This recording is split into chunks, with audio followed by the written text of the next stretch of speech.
Welcome to my YouTube channel Ramesh online.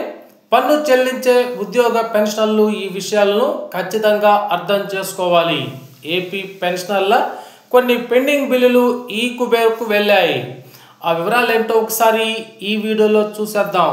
చూసే ముందుగా friends ఎవరైనా ఇంకా మన ఛానల్ని సబ్స్క్రైబ్ చేసుకోకపోతే వెంటనే సబ్స్క్రైబ్ చేసుకోండి.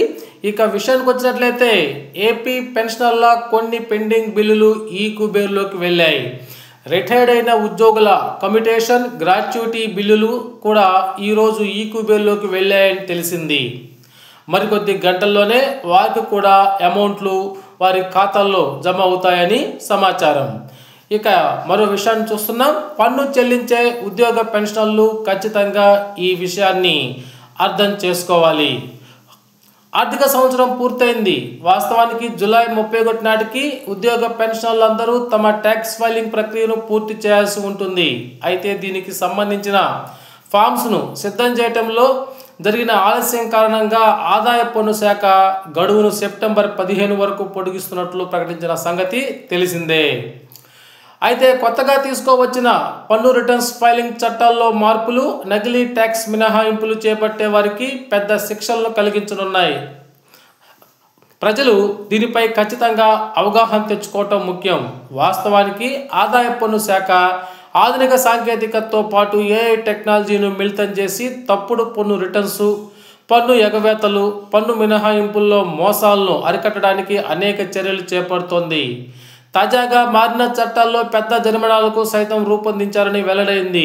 పన్ను అధికారుల దర్యాప్తుల్లో దాదాపు 90,000 మంది ఉద్యోగులు తప్పుడు డిడక్షన్స్ క్లెయిమ్ వల్ల 1,000 కోట్ల వరకు ఆదాయాన్ని కోల్పోయినట్లు గుర్తించింది.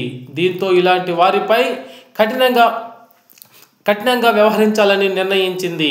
అయితే మారిపోయిన ట్యాక్స్ ఫైలింగ్ ప్రక్రియ అది చూసినట్లయితే సెక్షన్ 80C కింద ఎల్ఐసి, పిఎఫ్, ఈఎల్ఎస్ఎస్ పెట్టుబడులపై డిడక్షన్స్ క్లెయిమ్ చేయాలంటే పన్ను చెల్లింపుదారులు తమ ఐటీఆర్ ఫైలింగ్ ప్రక్రియలో సదరు పాలసీ నంబర్లు, సంబంధిత డాక్యుమెంట్ ఐడీలను అందించడం తప్పనిసరిగా మార్చబడింది.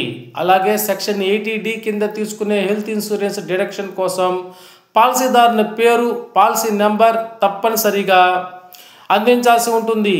ఇకపోతే సెక్షన్ 80E, 80EE కింద హోమ్ లోను, ఎడ్యుకేషన్ లోను చెల్లింపులపై పన్ను మినహాయింపులు క్లెయిమ్ పొందడానికి ఐటీఆర్ ఫామ్లో రుణగ్రహీత పేరు, లోన్ అకౌంట్ నంబరు, లోన్ పొందిన తేదీల వివరాలు అందించాలి. ఇక 80EEB కింద పొందిన ఎలక్ట్రిక్ వాహన రుణాల కింద క్లెయిమ్స్ కోసం వాహన రిజిస్ట్రేషన్ నెంబర్ తప్పనిసరిగా అందించాల్సి ఉంటుంది. తప్పనిసరిగా అందించాల్సి ఉంటుందని పన్ను శాఖ కొత్త మార్పుల్లో స్పష్టం చేసింది. ఇవి పన్ను శాఖకు ఐటీఆర్ ఫైల్ చేసే వ్యక్తుల యాన్యువల్ ఇన్ఫర్మేషన్ స్టేట్మెంట్లను క్రాస్ వెరిఫై చేసేందుకు దోహదపడనున్నాయి.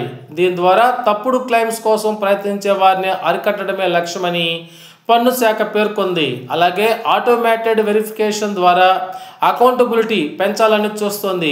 ఎవరైనా వ్యక్తులు క్లెయిమ్ ప్రక్రియలో అవసరమైన డాక్యుమెంట్లు, వివరాలను అందించడంలో విఫలమైతే 200% వరకు పెనాల్టీతో పాటు వార్షికంగా తప్పుడు క్లెయిమ్ మొత్తంపై 24% వడ్డీని వసూలు చేయాలని చెప్పింది పన్ను శాఖ. అందుకే మారిన పన్ను ఫైలింగ్ ప్రక్రియను దేశంలోని ట్యాక్స్ పేయర్లు అందరూ అర్థం చేసుకోవాల్సి ఉంటుంది. వారు పొందాలనుకున్న ప్రతి మినహాయింపై ఇకపై తగిన డాక్యుమెంట్లు, వివరాలను తప్పనిసరిగా అందించాలని తెలియజేసింది. Okay friends, thank you for watching.